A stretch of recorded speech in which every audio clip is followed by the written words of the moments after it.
Boris went back to the drawing board reforming the Human Rights Act to deal with migrant crisis. Boris Johnson has set his sights on reforming the Human Rights Act to tackle the migrant crisis, sources say. As the diplomatic row with France continues, the Sunday Express has learnt that the Prime Minister held a summit with members of the Tory party's Common Sense group of MPs in Downing Street on Wednesday. They were summoned to discuss the migration issue, which is causing increasing unrest in the party. An MP at the meeting said, "The issue of the Human Rights Act was raised and the Prime Minister was very positive in his response. He told us that's why I appointed Dominic Raab to the job of Justice Secretary, to bring in the reforms needed." Mr. Raab, who is also Deputy Prime Minister, was responsible for drawing up David Cameron's plans to replace the Human Rights Act, which was brought in by Tony Blair, with a much narrower British Bill of Rights. Critics of the Human Rights Act claim it has stopped the government from tackling the migrant crisis, not least because it makes deportation more difficult. They argue it is one of the reasons only 5 Channel migrants have been deported in the past year. Another MP said, "I will believe it when I see it, but the meeting with the boss, Mr. Johnson, was very positive and I feel more confident that there is a will to tackle this issue once and for all." The news comes as tensions continued between France and the UK in the aftermath of last week's Channel tragedy.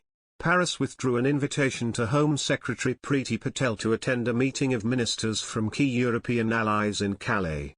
France was angered by Mr. Johnson releasing a letter he sent to Emmanuel Macron setting out his proposals, including reiterating a call for joint UK-French patrols by border officials along French beaches to stop boats leaving, which Paris has resisted. Home Office Minister Damien Hines defended the Prime Minister's letter to the French leader as exceptionally supportive and collaborative. He insisted nobody is proposing breaching sovereignty amid concerns over the request for UK officials to join the patrols.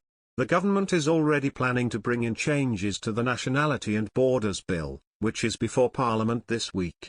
One change is aimed at making it easier to deport people who overstay their visas. Ms. Patel wants to increase the maximum penalty for overstaying a visa from 6 months to 4 years in prison. She believes this will deter people from breaking the rules and send a signal to the whole criminal justice system, including police, prosecutors and courts, that it should be taken seriously. Longer sentence lengths will also make it easier to deport someone. Tom Pursglove, Minister for Justice and Tackling Illegal Migration, said, rightly, "The public believe that if people are here, they must be here legally. This change ensures that those who don't play by the rules are properly punished." But inside the party there is recognition that action needs to be taken ahead of any changes in the law, which will not come into effect until next year. Minister for Justice and Tackling Illegal Migration Tom Pursglove MP said, "We've ended free movement and introduced a points-based immigration system.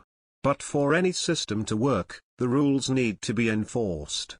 Rightly, the public believe that if people are here, they must be here legally. This change ensures that those who don't play by the rules are properly punished. But there is also a recognition that action needs to be taken ahead of any changes in the law which will not come into effect until next year. And while the Prime Minister has a secret plan, he is concerned about Liberal wets in his own party joining Labour and the Lib Dems to block any tough moves.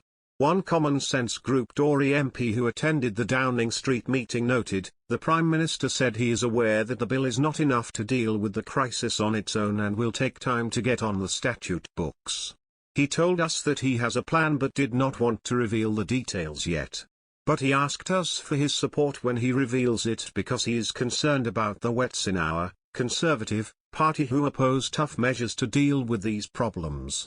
Of course we said we would." The MP pointed out that former Cabinet Minister David Davis has already put down an amendment to the Nationality and Borders Bill this week to water it down.